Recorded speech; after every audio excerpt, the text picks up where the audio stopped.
Pwede pa raw humabol ang iyong love life. Hindi na uso ang pen pal, phone pal o eyeball pa. Ang uso ngayon, speed dating.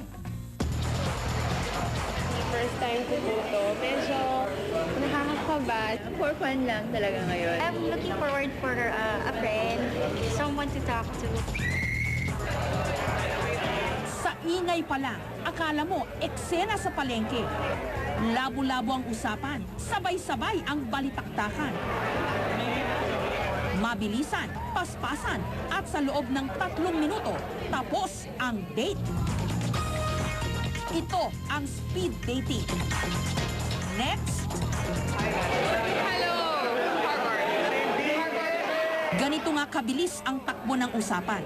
Parang hinahabol ang oras. Pero buenas daw ang pakiramdam ng mga lalaking kasali.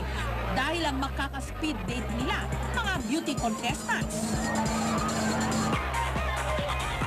Parang karera raw ang kanilang sinalihan. Kaya't hapong-hapo ang lahat. Hindi nga naman madaling humanap ng date.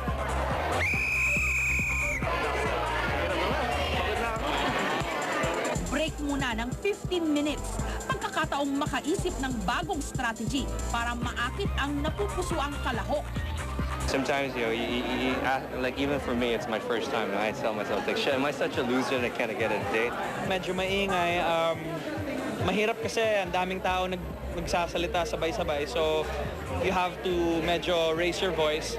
Ano na nga namamalat na yung, yung throat ko. I'm just here for something new. Marami sa kanila umaasa na makikilala na ang kanilang dream girl tulad ni Paul Ko.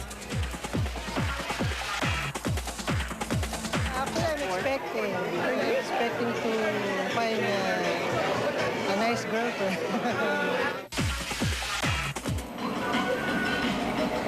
Sawang-sawa na raw siyang nag-iisa at hindi na raw niya mabilang ang mga malalamig na Paskong nagdaan. Kung karera nga raw ang pag-ibig, tsak siya ang kulelat. Sabihin na natin I'm the geek type sa school kasi so mas inuuna ko muna yung studies ko when I was in college pa. Yun. So hindi ako masyadong nagchichicks.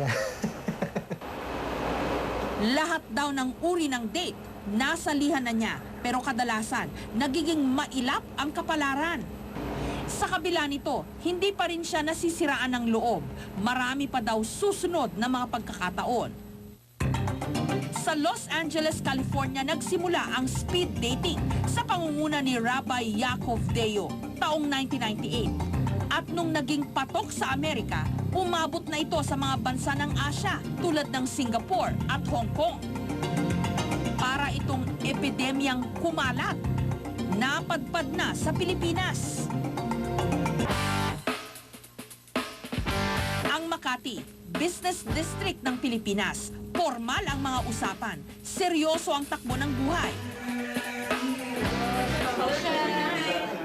Pero sa araw na ito, minahan ito ng pag-asa para kay Paul.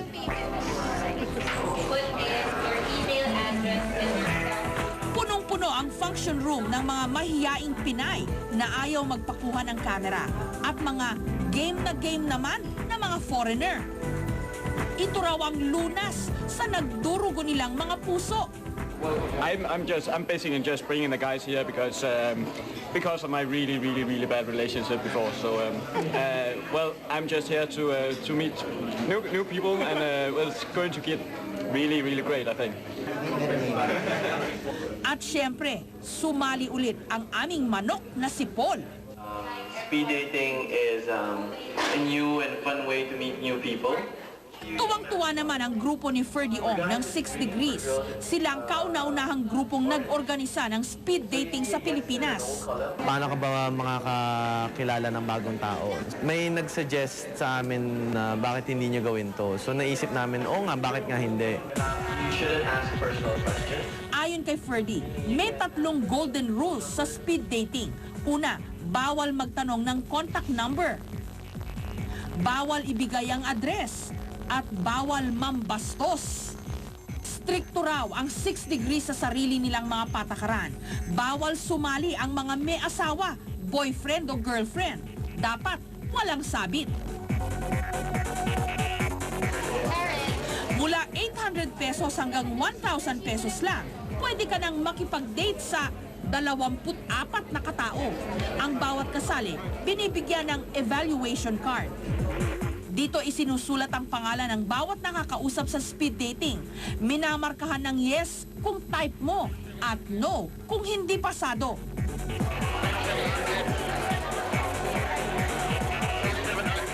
Right now, we have everyone sign a waiver bago nila sila sumali. So may mga things na kailangan silang tingnan. Hindi na kami liable kung ano yung mangyari after the event. Parang COMELEC ang mano-manong pagtatali ng mga sagot. At pagkalipas ng 2 araw, makakatanggap ang mga kalahok ng compatibility results sa text o email. Ito na nga yata ang sagot sa paghahanap ni Paul.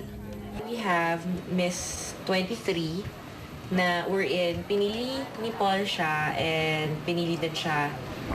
So that's why there's a match.